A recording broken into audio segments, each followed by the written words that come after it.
저희 조코피TV는 썬팅 필름의 새로운 패러다임을 선사하는 T9 필름 신차 검수부터 장기 렌트 리스까지 모빌리티 서비스의 정수 카스페이스와 함께합니다. 야, 얘는 도대체 몇 시야 지금? 몇 시인데 안 나와? 아이고 그냥 맨날 늦어 이게 뭐 와가지고 아니 뭐 지금 안 나왔어. 이제 버스가 안 오고 지하철이 밀렸어 진짜. 아유 저 커피 농구 잘한다고 맨날 이렇게 드시면 안 되는데 진짜로. A few moments later. 조코피 오늘도 늦을 거 아니야? 아니 뭐 일찍 온 적이 있어요. 뭐야? 벌써 와 있어? 한 대 뽑았어요. 시원하게. 네, 반갑습니다. 오늘도 조코피TV와 함께하는 30개 팀 프리뷰 팀 바이 팀 토론토 랩터스 시간을 한번 갖도록 하겠습니다. 자, 토론토는 2019년에 우승한 이후에 주축 선수들을 다 떠나보냈습니다. 지난 시즌까지 활약했던 크리스 부셰이가 이적을 하면서 이제는 2019년에 우승했던 멤버들이 전부 다 팀을 떠나게 됐는데, 팀을 재건하고 있는 과정이라고 봐야겠죠. 리툴링이라고 봐야 될 것 같습니다. 전면적인 리빌딩은 당연히 아니고, 그랬기 때문에 이번 여름에 또 여러 선수들을 영입하고 또 내보내기도 했습니다. 그 변화의 폭이 컸다고 볼 수는 없겠고요. 일단 야코 퍼들과는 연장 계약 맺었습니다. 트레이드 루머가 굉장히 많았었는데 토론토에서는 상당히 높은 가격을 설정을 해놨어요. 네, 그러면서 결국에는 연장 계약을 맺었고, 드래프트를 통해서는 콜린 머레이 보이스, 그리고 일라이자 마틴을 픽했습니다. 그리고 산드로 마무켈라시빌리, 지난 시즌까지 샌안토니오에서 뛰었던 선수인데 FA 계약을 맺었고, 또 라커룸 리더인 게럿 템플과는 다시 계약을 맺게 됐습니다. 나간 선수들 그렇게 많지 않습니다. 크리스 부셰이가 FA로 떠났고요. 데이비드 로디, 그리고 제라드 로든, 콜린 캘스턴이 나란히 방출됐습니다. 자, 지난 시즌의 토론토 좀 실망스러웠죠. 30승 52패에 그쳤습니다. 동부 컨퍼런스 11위. 제대로 된 플레인 토너먼트 싸움도 가져가지를 못했습니다. 공격이 너무 좋지 못했어요. 스카리 반즈가 있긴 했습니다만, 또 RJ 베럿도 맹활약을 했지만, 결국 이메뉴얼 키클리가 많이 다치다 보니까 팀을 이끌 수 있는 그런 플레이메이커가 절대적으로 부족했고요. 오펜시브 레이팅이 무려 26위였습니다. 네, 그리고 수비는 그럭저럭 중간 정도 15위였고요. 페이스는 빠른 편이었어요. 전체 9위였습니다. 주요 지표를 한번 살펴볼게요. 득점은 23위, 리바운드는 10위, 야코 퍼들이 있다 보니까 또 스카리 반주도 리바운드를 잘 잡는 선수고, 리바운드는 괜찮았습니다. 하지만 야투의 효율, 품질 자체가 좋지를 못했죠. 야투 성공률 20위, 3점 성공률 23위였습니다. 한마디로 슈팅을 잘 때리지 못했던 팀이었고요. 그래도 높이 싸움은 되다 보니까 세컨 기회 득점은 전체 6위, 속공 득점, 페이스가 9위인데 속공 득점 4위라는 건 그만큼 속공의 퀄리티도 좋았다는 거죠. 자, 그리고 페인트존 득점이 전체 4위였습니다. 그러니까 외곽은 떨어지지만 인사이드 2점 농구는 비교적 잘 됐다. 이렇게 풀이할 수 있겠고요. 자, 그리고 실책이 좀 많았습니다. 그러니까 스카리 반주도 실책이 적은 유형이 아니고 플레이메이커가 별로 없었어요. 그러니까 저말 쉬드 같은 경우에는 지난 시즌에 번뜩이는 활약을 펼쳤지만 훌륭한 플레이메이커냐라고 묻는다면 아직은 고개를 끄덕일 수는 없거든요. 퀴클리가 없는 상황에서, 퀴클리가 굉장히 많은 경기를 빠진 상황에서 실책 관리는 되지 않았다. 이렇게 볼 수가 있겠습니다. 자, 예상 라인업 한번 살펴볼까요?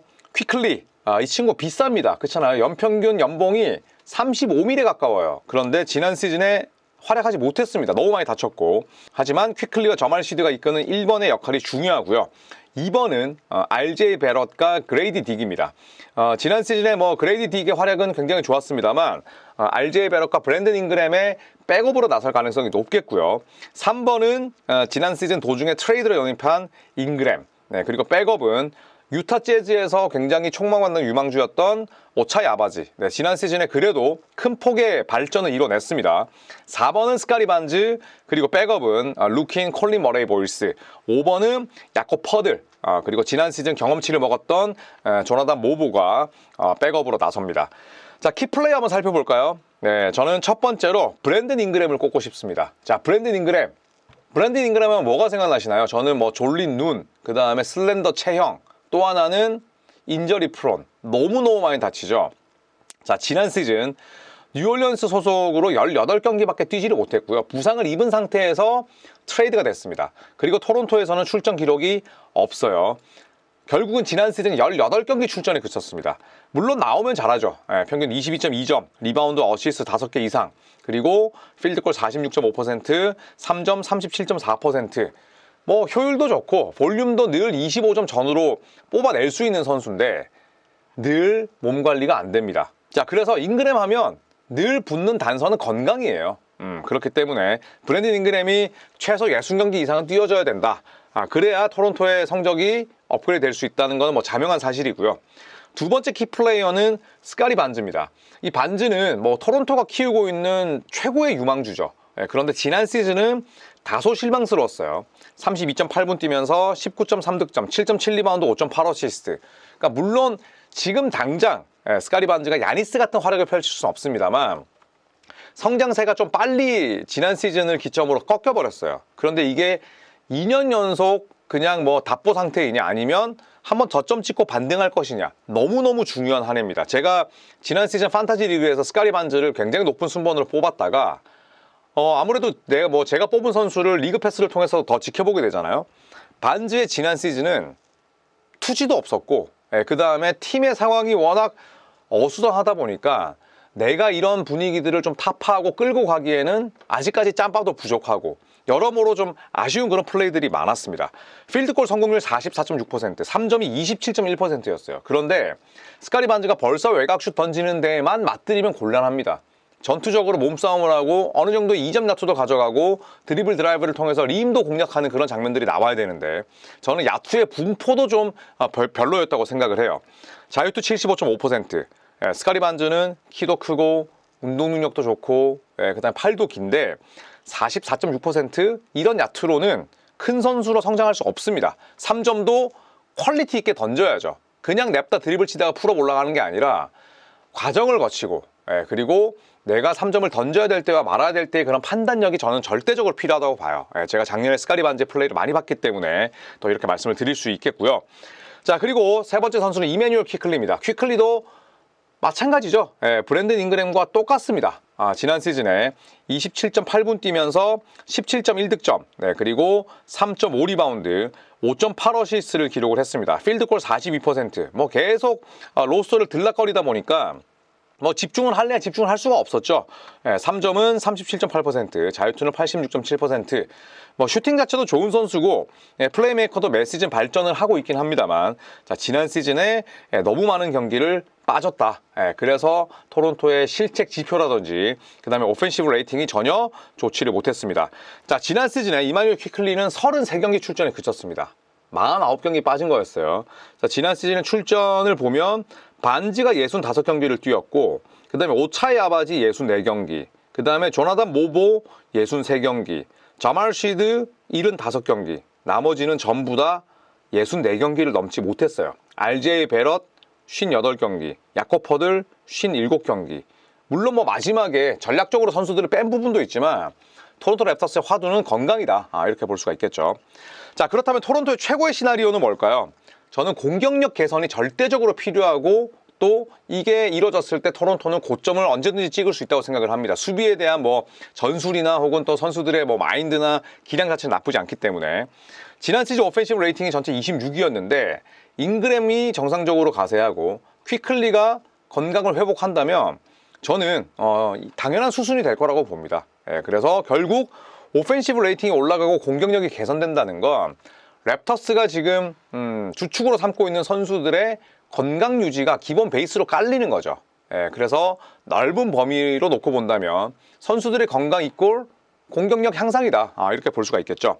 자, 두 번째는 플레인 토너먼트라도 진출하는 겁니다. 지난 시즌에 스카리 반즈가 유독 집중력이 떨어져 보였던 이유는 초반부터 밑을 깔고 왔거든요. 그런데 이게 팽팽한 긴장감 속에 매 경기가 중요하고 또 3월, 4월에 모든 경기를 플레이오프처럼 치르다 보면 당연히 내 실력도 늘어나지만 팀의 전체적인 경쟁력, 그 다음에 건강한 분위기, 또 뭐 넘치는 경쟁심 이런 것들이 생긴단 말이죠.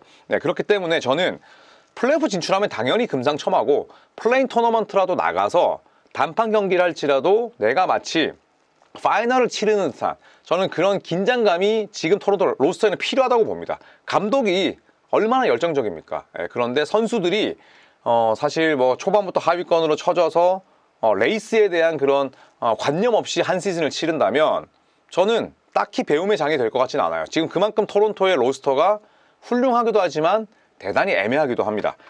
자, 그리고 최악의 시나리오를 한번 살펴보면 1년 내내 좁은 스페이싱이 저는 좀 우려됩니다. 자, 지난 시즌 기준으로 토론토 랩터스의 3점 성공 개수는 29이고요. 시도 개수 28이고요. 3점 성공률이 23이었어요. 이 말인 즉슨 3점 라인 바깥에서는 젬병이었습니다. 3점을 자주 던지지도 않고 잘 넣는 선수도 없고 진짜 시원시원하게 올라가는 3점 슈터는 뭐 그레이디 딕 정도밖에 없으니 결국에는 뭐 답답한 농구를 할 수밖에 없었죠. 그런데 이 좁은 스페이싱이 계속 이어지는 겁니다. RJ 베럿, 물론 20점 넘게 넣는 선수지만 3점을 지속적으로 넣는 선수라 보긴 어렵고요. 스카리 반즈, 그 다음에 뭐 또 브랜든 잉그램, 전부 다 또 기복이 있는 선수들이죠. 특히 반즈는 지난 시즌 3점 완전히 저점 찍었고 야코 퍼드는 3점을 쏠 수 없습니다. 그렇기 때문에 좁은 스페이싱이 계속 이어지고 여기에 대한 해법을 찾지 못한다면 그토록 토론토가 원하는 오펜시브 레이팅의 상승은 이루어지기 힘들다는 거죠. 자, 두 번째는 조합이 애매하다는 거죠. 그러니까 애매하고 모호하게 한 시즌의 로테이션이 돌아가는 겁니다. 이게 최악의 저는 시나리오라고 생각을 하는 이유가 일단 랩터스의 주전들은 괜찮아요. 그러니까 선수들의 면면이나 그리고 뭐 스페이싱에 대한 이슈가 있을 수 있지만 어떻게 본다면 뭐 무게감 자체도 훌륭합니다. 그런데 주전에 비해서 벤치가 약해요.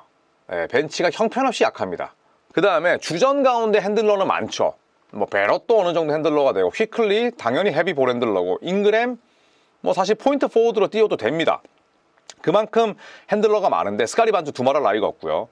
이 부분은 어떻게 교통 정리를 할 것이냐. 지금 토론토의 가장 큰 문제는 수비가 아니라 공격인데 핸들러는 많은데 사실 뭐 스팟업 슈터나 캐치앤 슈터는 적고 그 다음에 그레이디 딕 같은 슈터를 벤치를 둘 수밖에 없는 그런 상황이 저는 라자코비치 감독에게는 굉장히 어려운 과제가 될 수도 있겠다, 이런 생각이 듭니다.